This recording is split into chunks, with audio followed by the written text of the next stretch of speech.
As promised, I came right back. Um, yeah, I'm still in my kitchen. I kind of got the camera propped up in a way where I kind of like it. Um, so this is what I want to say. Popping right back in. I really, truly, am happy that I made the choice to have onward gastric bypass. Um, as I told y'all before, I have really bad acid reflux. They even thought I had some sleep apnea, which I don't. Um, but I want to mention about your medications. And I'm going to be adjusting or modifying my medications if you're on medications for whatever ails you. Um, but I can't take the recommended dose of my medications anymore because I've lost weight. And when you drop weight, like I've been dropping weight, your medication needs to drop as well. So just a little tip on that. So you guys watch that because when I first I was in the hospital for I went home on the third day, and I was miserable. I wanted to be home, but I wasn't tolerating my fluids the way the doctors wanted me to tolerate my fluids, and so they kept me in there an extra day. And so I was there for an extra day. Um, you really gotta appreciate your doctor, you know, if they're really, really, really concerned about your well-being and your overall health and make sure you're okay. You know, you just do what they want you to do, and that's deal with it. And I did. I dealt with it. And so, anyways, yeah, I, when I came home, I didn't have a whole lot of pain.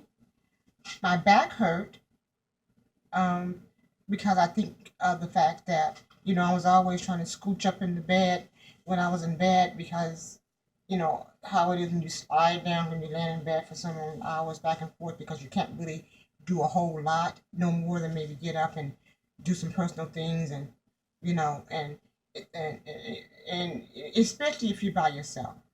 And I wasn't by myself. My fiance was here the entire time with me, and he was his godsend because I couldn't do hardly anything. When I say anything, I mean anything. That's how difficult it was having, all those different incisions. Because I had an incision across under my breast. I had an incision on the side, one on the side here, one right above my belly button. Um, uh, they had the drainage tube right here. They had it right here, underneath here, and that was a open wound, and so that had to be covered.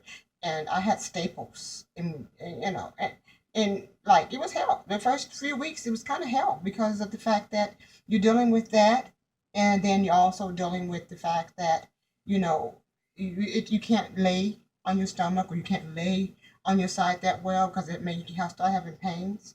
So I was dealing with a lot of that, but that was my recovery. That was my recovery, and I did my recovery, and I'm happy that my recovery went well because it did. I had no complications. You know, my first post-op, they took out the staples, they put stair strips on. Eventually, those fell off, and I don't have anything on now. Since December 21st, 2015 to now, which is February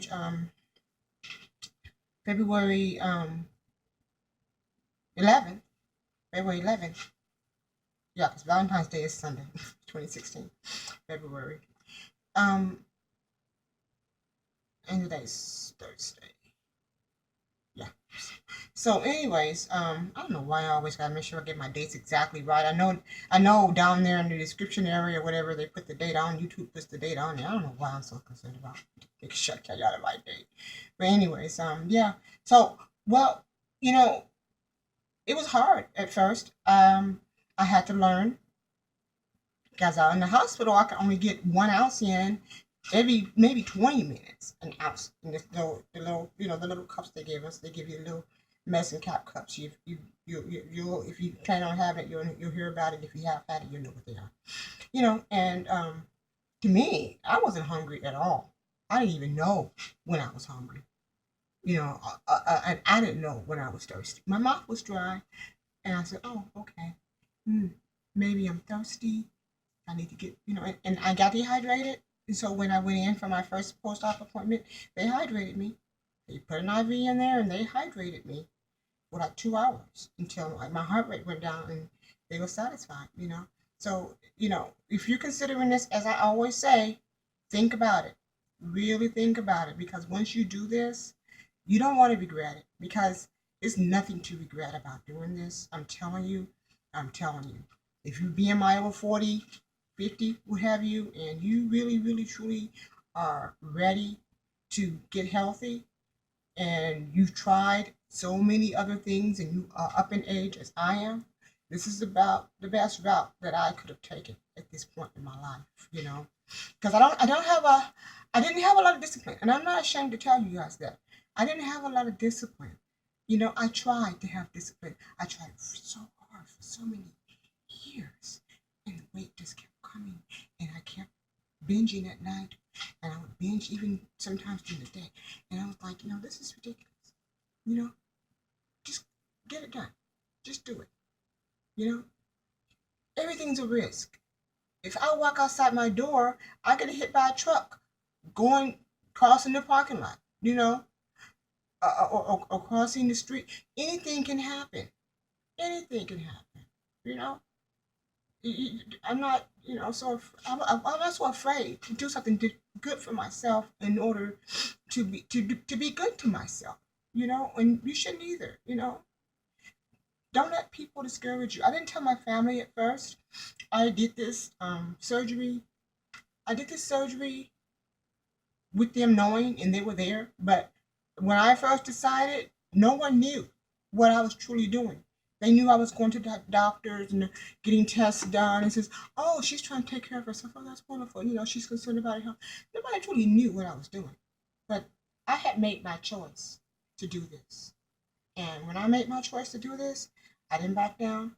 I didn't give myself the opportunity to change my mind again, because I did change my mind back in 2012, and I didn't get it done, and I gained even more weight since 2012 until 2015 when I decided, in 2015 when I decided I'm going to do this.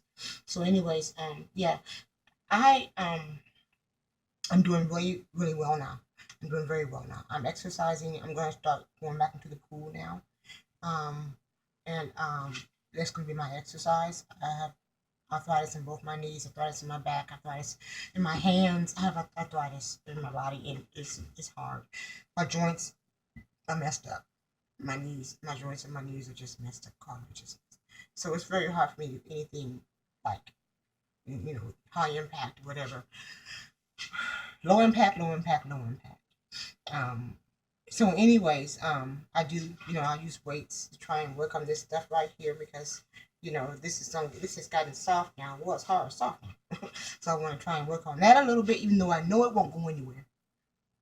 It's still going to be there, but I can at least try and tell them, you know keep some muscle mass. I want some muscle mass, even though it's hard to keep it when you're dropping weight, like I'm dropping weight. you know um so anyways, yeah, I had some puking. I had some, um I don't know if they call it dumping when you puke, but I haven't had any. I never, like, oh, how you throw up. I never had that, but it would be like just puke, and I would have like tissue or something, and I would keep in the tissue and stuff, until it stopped, and I would, whatever, and then it would pass. I had a lot of nausea, so I had the little nausea patches. I don't have one on now. I haven't worn one in a while, but my fiance would help me. He put them back here in my ear, and that would help with the nausea. And I was okay with that. You know, oh no, you don't want to be nauseated. You don't want to feel sick. You don't want to none of this stuff. But you felt sick when you ate that candy bar at 4 in the morning, because your stomach was empty and it probably started hurting because it's sugar. And your body was rejecting that stuff anyways. You probably felt bad all the time. Why? Because you were eating bad. You guys, I tell you the truth. I came in this house and bit by bit by bit cleaned out all my cupboards of sabotage foods, drinks, anything. All of it. Gone. I've given it away. I don't want it. I've given it away. If I can't 1 second. If I can't, if a family member can't use it or whatever, I'll throw it outside. I just sit it outside, throw it away, throw it in the trash. I don't want it in my house. I don't want it in my house. I don't want anything to sabotage myself, because that's what you're doing. If you have things in your house that you know you can't eat, and if you have a husband or boyfriend or children or significant other, what have you, they don't need to eat it either. If it's toxic, sugars and all that junk, they shouldn't be eating it either. Teach your children while they're young. Because if it is genetics, then you want to help them. You want to help your children, your grandchildren, whoever. You want them to know, look, this is not going to be inside of our house. No, we're not going to have it. If they fight you on it, then fine, to each be their own. But for me, I don't have to. I live alone. My fiance is here all the time with me, back and forth. He has, but he respects me for that. You know, so just a little tip on that, self-sabotaging, because that's what it is. And I didn't say that it was going to be all the way about self-sabotage, but I just really wanted to touch on self-sabotaging because it's easy to do. You think you're okay. You think you're doing okay. You take in a little bit more. Oh, well, wow, okay. Um, I'm full, but I still have food in my plate, in my cup, or whatever. Whatever you use. Hold on one second. I use. These are my yogurt. My yogurt comes in here. I save them, and I have my cream of wheat in here. This is about half. Less. This is about half a cup. It's about half a cup. Let me see ounces. Oh gosh. Well, if you guys get these things, but I don't fill it all the way up. I fill it like halfway maybe. And how many ounces is this? I can't even tell how many ounces this is. Hold on. Let's see. Can't remember how many ounces. Okay, this is 5 ounces. So I fill half of this up, and I get about 3 ounces altogether, and half of this up, and I get about 3 ounces altogether. And that's what I do. And if I can't eat it all, I don't say, well, leave here. Okay, well, let me. No, I don't. I'm done eating. When my stomach gets that tight, if you've had the surgery, back gastrics, the sleeve, lap band, whatever, you get that little tight right here. Stop eating. Stop eating. I don't care if you still have food inside of your cup or your what have you eat, what you're eating out of. Stop eating. Stop eating. Okay? It's self-sabotage. Stop eating. You want to put it away, eat some more later, with the rest later, doing your lunch, whatever, that's fine. Don't do that. Don't do that. That's called gorging. It's like, don't worry about it. Don't worry about trying to clean your plate anymore. Don't do that. And don't force your children to do it. Once their stomach is full, if they're all well, if there's no food in their plate, put it up for later. They can eat it later. But especially if you have genetics, where you have a lot of big people like I do with my family, But yeah. So that's kind of touching on self-sabotage, and I might do that again. The self-sabotage to me is a big deal when it comes to this type of procedure. This is really a big deal to me. Well, I also want to say that clothes. Once you start getting into lower sizes, you're gonna want to continue. You're gonna be so happy you did this because my sizes start to go down, and you go to one section of the store where you're always going to go, where you always go, and then you find, oh well, I don't wear that size anymore. Go down. Oh, I don't wear that. I wonder. Okay, I bought this size last time. Then you probably go, well, let me see how this looks on. Do it. See how it looks on you. See because if you can get in it, and I don't care if it's tight, if you can get in those jeans, buy that size. Don't buy a larger size and say, well, maybe I shouldn't get the size because I no, buy it. Buy that size. Make that, and that size is too just tight on you. You want to make it loose. Go ahead. If you were a size 20 and you can get an 18, Buy those 18. Don't think, well, I'm gonna lose some more weight. No, no, no, no. Don't spend a bunch of money on it. Well, I don't know. I don't know what your wallet has, but my wallet is